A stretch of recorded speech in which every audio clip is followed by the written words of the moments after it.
한의학에서는 역류성 식도염을 어떻게 바라보는지.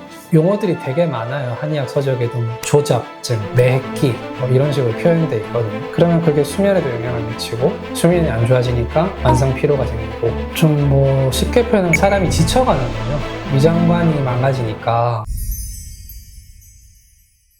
네, 안녕하세요. 네, 안녕하세요. 유튜브 첫 회가 네. 나왔어요. 주변에서 반응이 어떤가요? 잘 나온 것 같다. 약간 어색하다. 가족들은 일단 되게 좋아해 주시고. 그럼 오늘은 어떤 전문 지식에 대해서 얘기를 하실지. 네. 오늘 준비한 주제는 역류성 식도염. 이 주제에 대해서 준비를 해고 왔습니다. 혹시 환자분들 중에서 역류성 식도염으로 오시는 환자분들이 많이 있나요? 네, 굉장히 많죠. 그러니까 소화기 질환을 보다 보니까 역류성 식도염은 거의 기본이고 과민성 장증후군, 신경성 위염 이런 이야기 듣고 오시는 분들은 굉장히 많죠. 그 중에서 역류성 식도염의 네. 퍼센트를 좀 생각하시면 제 체감상은 소화기 질환 분들 중에서 그래도 한 40% 정도 되지 않을까. 근데 역류성 식도염이 진짜 많은 것 같아요. 근본적인 것부터 좀 이야기해야 될 것 같아요. 네. 역류성 식도염은 왜 생기는 걸까요? 역류성 식도염이 이제 사실 원인이 굉장히 다양한데 1차적으로는 사실 요즘에 음식들을 너무 자극적인 걸 많이 드시니까, 그리고 사실 요즘에는 일종의 야식이 문화가 돼버렸잖아요. 그리고 스트레스도 너무 많이 받게 되시니까, 스트레스를 받는다는 얘기는 자율신경의 교란이 온다는 얘기고, 자율신경의 교란이 오면 위장에 영향을 주니까 역류성 식도염이나 다른 장질환 같은 게 많이 생기고 그렇죠. 그러면 역류성 식도염이 잘 걸린 걸 어떻게 알게 돼요? 그러니까 식사를 하시고 나서 신물이 잘 올라온다든지, 아니면 목에 이물감이 너무 자주 든다든지, 그리고 누워있을 때 목에 이물감이 든다, 호흡기 문제는 없었는데 기침을 너무 자주 하게 된다든지, 기침과 같이 소화불량이 같이 동반이 되는 경우도 많고, 가슴에 타는 듯한 느낌이 든다, 그런 경우도 많고요. 저는 궁금한 게 내가 역류성 식도염인지 모르시는 분들도 있지 않을까 생각이 들어서 여쭤본 거거든요.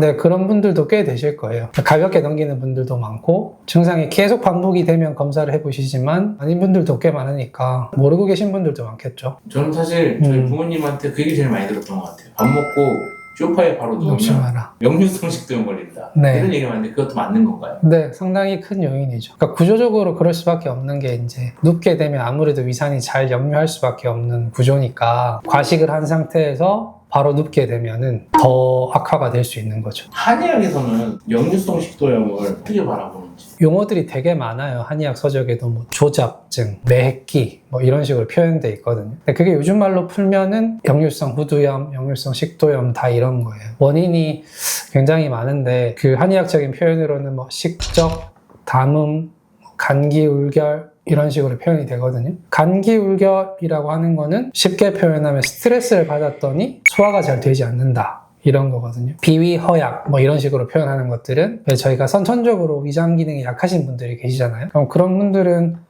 위장의 운동성이 실제로 떨어져 있으니까 그것 때문에도 역류를 하는 경우가 있거든요. 그리고 역류성 식도염의 원인 중에 담음증도 있거든요. 그러니까 특징적인 증상이 미식거린다, 어지럽다, 가슴이 두근거린다, 다른 신경학적인 증상이 동반이 된다, 이런 것들도 역류성 식도염의 원인이 될 수 있고요. 그러니까 굉장히 다양하죠. 역류성 식도염에 네. 걸렸을 때 네. 병원을 찾아가시는 분들이 많나요? 아니면 한의원을 가시는 분들이? 근데 실제로 제가 본 환자분들도 그런 약들을 거의 다 드셨던 분들이죠. 드셨는데 이게 만성화돼가지고 좀 힘들어지거나, 아니면 먹어도 계속 낫지 않거나 이러니까 이제 환자분들도 고민에 빠지는 거죠. 양방이랑 항방이랑 네. 역류성 식도염에서 이제 치료의 다른 부분들이 어떤 거고, 한방의 좀 강점은 뭐가 있는지 좀 얘기 좀.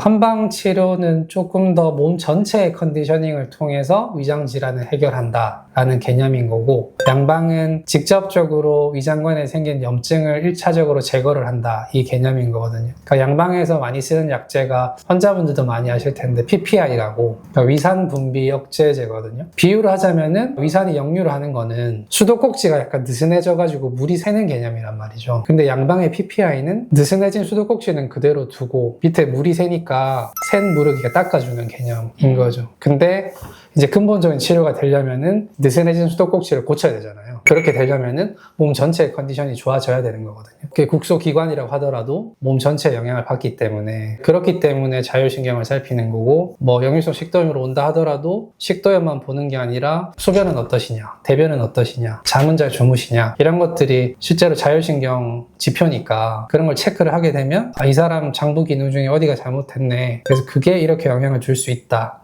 판단이 되면 이제 여기 염증만 제거하는 게 아니라 전체적인 몸을 치료를 하는 거죠. 몸 전체를 살피거든요. 그러니까 왜 위산이 역류하게 됐는지에 대해서 근본 원인을 케어하다 보니까 자율신경도 체크하게 되는 거고 다른 장부 기능도 체크하다 보니까 영양소 식도염으로 왔는데 알고 보니까 다른 데 문제가 더 많네? 예를 들면 다리 저림으로 왔어요. 다리 저림이랑 뭐 두통이랑 치료를 하다 보니까 본인은 소화가 잘 안 되신다. 근데 여차여차해서 치료를 하다 보니까 이게 한꺼번에 다 좋아지는 경우들도 있고. 역류성 식도염에 네. 안 걸리거나 네. 또는 걸렸던 분들이 조금 더 완화되려면 집에서 실천할 수 있는 생활 습관들이 있을 거 아니에요. 그런 것들은 뭐가 있는지 좀 얘기해 주면 좋을 것 같아요. 식후에 바로 눕지 않는 거나 잠들기 전 4시간 전까지는 식사를 마치기, 과도한 스트레스를 받지 않기, 카페인이나 탄산, 음주 같은 위산 역류를 더 유발할 수 있는 음식 같은 거를 피하는 것. 그 역류성 식도염이라든지 위장관 질환을 앓게 되면 위장관 내 미생물군의 균형이 깨지거든요. 유해균이랑 유해균 균형이 깨진단 말이죠. 요즘 유산균 얘기 많이 하잖아요. 그러니까 그런 프로바이오틱스의 먹이가 되는 게 식이섬유거든요. 건강한 식이섬유를 많이 섭취해주게 되면 유해균이 늘어나게 되고 그렇게 되면 위장관 질환에도 도움이 되니까 그러니까 그런 것들을 많이 추천을 하는 거죠. 그리고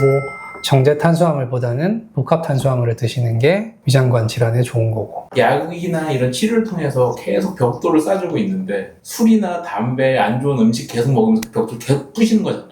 그런 분들도 계시죠. 그리고 다음날 또 다시 약 먹었어 벽돌 올려놓으면 네. 또 때려 부시고 이런 거잖아요. 생활 습관이 엄청 중요할 수 있는 거예요. 네, 엄청 중요하죠. 저희가 하루 3끼 매일 위장관에 자극을 주는 거잖아요. 매일 음식으로. 그러니까 식도질환이나 위질환 같은 경우에는 본인이 뭐 자극적인 음식 드시고 안 지키게 되면 치료랑은 완전 반대 방향으로 계속 가시는 거니까. 역류성 식도염이 만성화가 되면 어떤 문제가 생기기 시작해요? 좀 뭐 쉽게 표현하면 사람이 지쳐가는 거죠. 위장관이 망가지니까. 그러니까 처음에는 이게 낫지 않다 보니까 뭔가 불안해지고 그리고 역류성 식도염이 있으면 밤에 가슴이 타는 듯한 느낌이 들거나 식도가 자극되니까 그런 느낌이 들 수 있거든요. 그러면 그게 수면에도 영향을 미치고 수면이 안 좋아지니까 만성 피로가 생기고 그리고 위장관에서 영양분을 제대로 흡수를 해줘야지 다양한 질환들이 빨리 낫는데 위장관이 균형을 잃게 되면 다양한 신경질환들도 잘 생기게 되고 빈혈도 생길 수 있고 위장관이 하나 망가지니까 다른 장부 기능에 다 영향을 주는 거죠. 역류성 식도염이 완치되는 시간들이 있을까요? 제방 대사 컨디션이 되게 좋으신 분들은 빨리빨리 좋아지기도 하는데 생활습관 관리를 잘 못하고 스트레스 관리도 잘 안 되고 이런 분들은 뭐 3개월, 6개월 이상, 1년 이상 길어지는 경우도 허다하고 위산분비 억제제 같은 걸 계속 드셔가지고 증상이 계속 길어지신 분들은 나중 되면 위장 기능 자체가 약화되기 때문에 약에도 반응을 잘 안 하게 되고 먹다가 약을 끊었더니만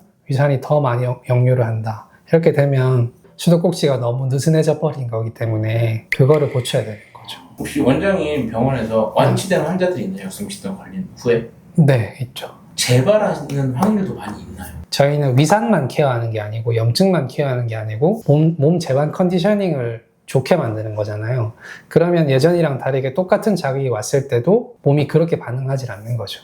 몸에 자생력을 키워넣는 거니까. 그러니까 모든 질환이 다 똑같은 것 같아요. 자, 오늘 역류성 식도염 관련돼서 이야기를 해주셨는데 예. 마지막으로 좀 정리하고 좀 마무리 지신다면 좀 한 말씀 해주시면 좋을 것 같아요. 그러니까 실제로 역류성 식도염으로 고생하시는 분들을 되게 많이 보거든요. 근데 그런 분들 얘기를 들어보면 병원약이나 여차저차한 치료를 많이 받았는데도 너무 잘 안 낫는다 이런 분들이 계세요. 그럴 때는 약간 다른 시각으로 접근할 필요가 있거든요. 그러니까 한의원에 오시게 되면 목진이나 맥진도 하게 되고 수면, 소화, 대소변부터 시작해서 쭉 자율신경을 체크할 수 있는 것들을 다 체크를 하게 되고 이런저런 검사를 통해서 좀 미처 생각하지 못했던 다른 근본적인 원인을 찾게 되는 경우가 많으니까 한의원에 오셔가지고 검사를 받아보시고 치료를 하게 되면 충분히 좋아질 수 있는 질환이니까 너무 길어지지 않게끔 관리를 하셨으면 좋을 것 같아요. 완전 난치병도 아니고 네. 힘든 병이 아니니까 네. 와서 치료 받으시면 좋은 결과가 많이 나온다는 얘기죠. 네, 맞습니다. 어디로 찾아오면 되나요?